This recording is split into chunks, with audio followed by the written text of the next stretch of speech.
And to our first conversation now, the Central Bank of Nigeria is reversing an 8-year-old policy that previously prohibited importers of 43 items ranging from rice to milk from accessing dollars through banks. With the removal of foreign exchange restrictions, let's explore who stands to gain and who may face setbacks. Joining us for this conversation now is Mr. Ayodeji Ebo, MD Optimus by AfriInvest, joining me via Zoom. Great to have you. Good morning. Yeah, good morning. And it's great to be here. Fantastic. So I remember many analysts and experts were clamoring for importers of the 43 items to have access to the official FX market. But it seems now we have it. It's being criticized, right now by some quarters. First of all, Mr. Ebo, how did you see this move by the CBN? Okay, thank you very much. And I see this as a positive move. I'm also one of those that clamored for the removal of the restrictions. Because while this is not a silver bullet to solving the FX problem, what we observe is the demand shift. So if we look at it in 2015, when the items were banned, it moved the demand from the official market to the unofficial market, and activities there began to create that spread that we currently see in the market. So, but what I would say is that beyond just removing the ban that's from participating in the Nigerian FX market or the official window, there's also a need to supply, because what we'll typically see now is that it's a demand shift. So the demand, again, would move back to the official window.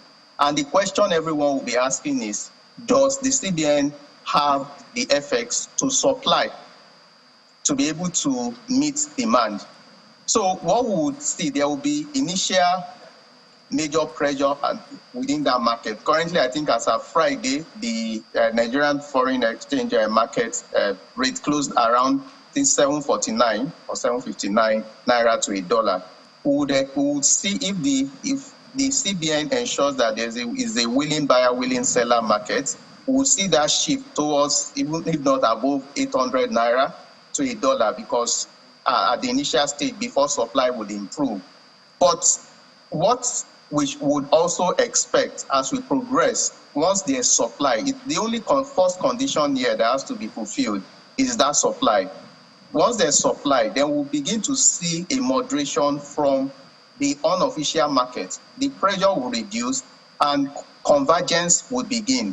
Because if there's no convergence, even those that need the dollar to import those items, when they have proceeds to sell, if they export, at what rate do you want them to sell it? Is it at the official market rate or at the parallel market rate? Once the gap is wide, like we currently have, almost close to 300 naira, it's going to be an incentive for people to run trips. So you'll be supplying them dollar at the official market and they will be selling at the unofficial market. So beyond this, there's a need to increase supply so that we can begin to see convergence between the two markets. So I guess it's one thing to have access and it's another thing to actually get the dollars in that market. But break it for me now, who would you say are the gainers with the 43 items readmission? Okay, thank you. Very interesting question. So first of all, we'll look at and identify who are those that are on this list. And when you check most of them, you have manufacturing, agri sector. Also, the Euro bonds market, sometimes we underestimate the liquidity they can provide. So when you check the current, total outstanding Euro bonds is about $15 billion, and it's estimated that about 20% are currently held by local investors. When you see the activity that they do most times, sometimes it can be as much as $30–40 million of buy and sell that they do in a week. that liquidity would move into the market. For them, they would be one of the winners, because rather than buying at the current rate, if they are supplied, I'm using a condition, if they are supplied at the official market, it means the return to an average investor that is converting naira to invest in Eurobond would be higher, because you are buying at a lesser price. Also, the banks would also be a major, will benefit from this, because when we had the 40% adjustment, a lot of them booked FX gains. We expect that there will be pressure in the official market that would also lead to the depreciation of the naira, which will be positive for most of the banks that are long in dollar assets. That's also gain. And also, there are some importers of some major items that are not really being produced. There is no substitute for them here in Nigeria. There's no production here, and they are not competing. They would also have access, if they are supplied, to cheaper source of dollars compared to the black market. Because yes, while we expect a convergence, there may still be a spread, in a little bit of spread in that market. So those are what I feel initially. I feel that would be the major gainers in this. And overall, we expect that the economy should also benefit once there's stability. Once there's supply, when there's stability, and we provide confidence in the market, and we begin to attract inflows, then would also benefit, because the way it's been going in the past 6 or 7 months, it's been impacting on consumer wallets. And these 43 items were excluded to, help promote local production. Is it safe to say that the losers might be the local producers of these items? Okay, thank you. Yes, so I think it's a chicken and egg situation, because some of even the items were not very sufficient currently in the country.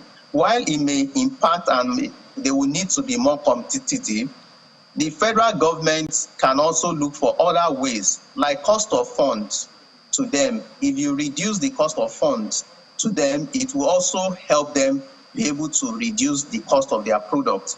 If we improve on infrastructure, we provide power, we provide good roads, that would also impact and make them more competitive. So while the monetary policy is doing its own part, the fiscal authorities have a major role, especially the government. They have a major role to play to see how they can help make these companies more competitive. I think it's important. We need to make them more competitive. And it's not just about excluding them. Excluding them from the FX market is not necessarily going to make them competitive. Also, it's about those inefficiencies that we need to work on to reduce the cost of production, so that over time, even for those items that we're importing, I always make reference to cars. To encourage local production, we have increased the tariff that you pay almost 2 times of the price you purchase the car to bring it here in Nigeria. We're suffering it. Is it helping our economy? Have we been able to produce? So these are some of the things that needs to be reviewed. And at the end of the day, we'll reduce the pressure that we continue to have on our pockets. Right, production. But how does this play, into the inflation story? We're expecting inflation numbers for September today. Do you see, positive for the inflation story going forward? No, I think it's too early to be able to be tying this to inflation numbers. Yes, for September, based on projection, I think we expect it to moderate from last month, but will still remain, I think, high.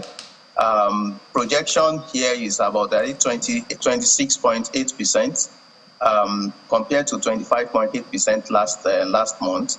However, we believe that there's still one necessary factor, one condition that needs to be fulfilled, which is supply. There's a need to improve supply. When you check average turnover on the formerly known as the investors and exporters window, it's currently average around $109 million.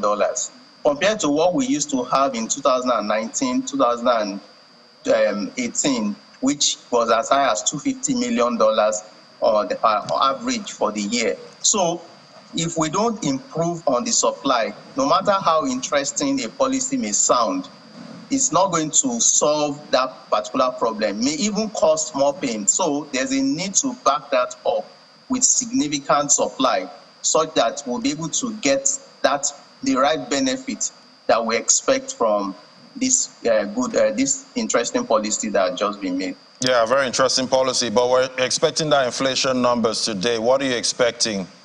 How bad could it be? So if I'm going to take a bet based on our projection, is about 26.8%. We still feel the closure of the border will continue to weigh on food inflation. The exchange rate we've seen, and as at the end of last month, was almost close to 1,000 naira. That would impact on imported items. The price of diesel was also high due to crude oil prices. So that all those several factors would impact on inflation rate. So we expect it to go higher for the month of September compared to August. Definitely looks like it appears the government is actually listening to most of the recommendations, like this 43 items issue. You did mention the borders now. Do you think the government is going to do something about the borders? Yes, I think they will.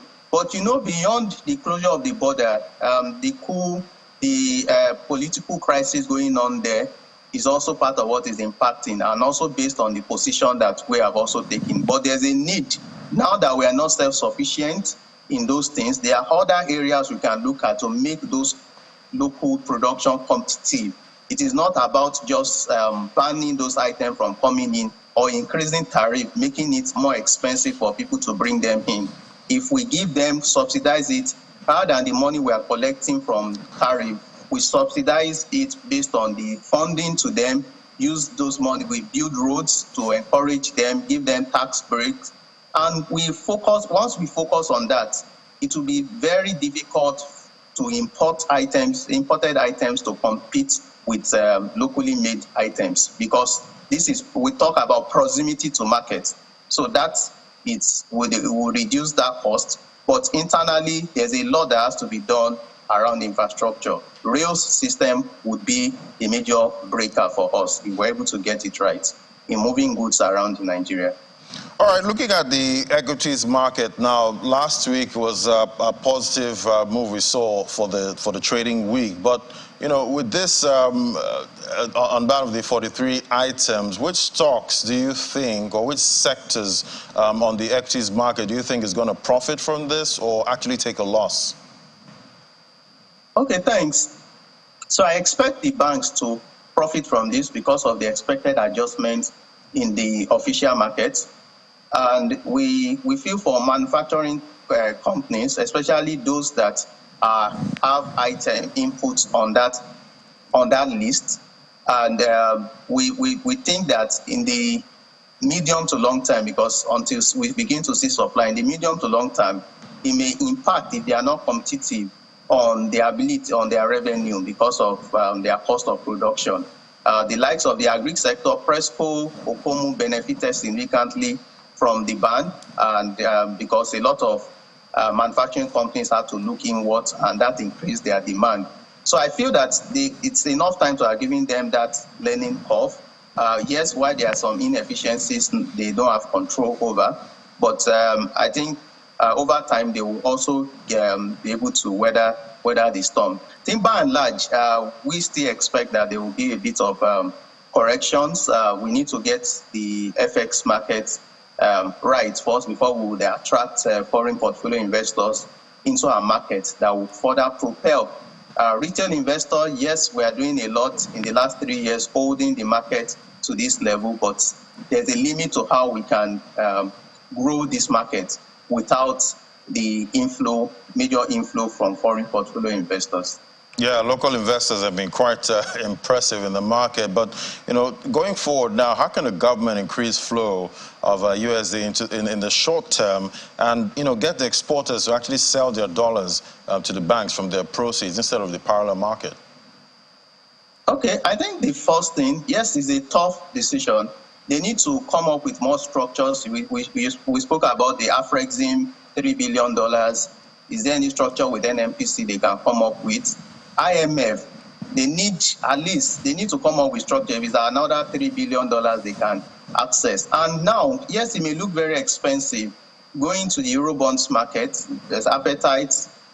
They can also raise some fund, whether it's about $2 or $3 billion. We need that to improve on supply. If we don't improve on supply and the variance is still significant, it will be very difficult to convince the exporters to sell in the official market. They will look for ways that government will not have control over to sell at the parallel market. So once the first step is increased supply to begin to close the gap so that there's no incentive for round tripping or selling at the official market.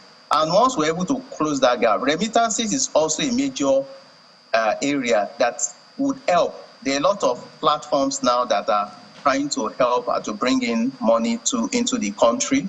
But if we don't close that gap, most people will continue to use the unofficial market, estimated about $20 billion. So even if it's 50% of that we can attract to the official market, it's also going to create liquidity. And over time, we'll begin to see FPI inflow. Once there's consistency in policy, FPI inflow and FDI would also follow. And we'll be able to create that stability that I think we desire. We've seen it in 2017, after the implementation of the I&E window, for over 3 years, because there was stability in policy.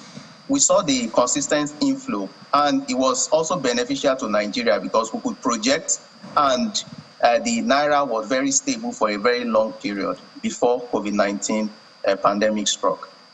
All right, Mr. Ebo, thank you so much. I wish we could all agree to, reduce demand in that other market and, get some strength into the Naira. Thank you so much for your perspective today, Mr. Ayodeji Ebo, MD, Optimist by AfriInvest. Thank you. Always my pleasure. Thank you for having me. All right, after the break, as the IMF World Bank meetings end in Marrakesh, we get a summary of proceedings. That's after the break. Do stay with us. This is Business Morning.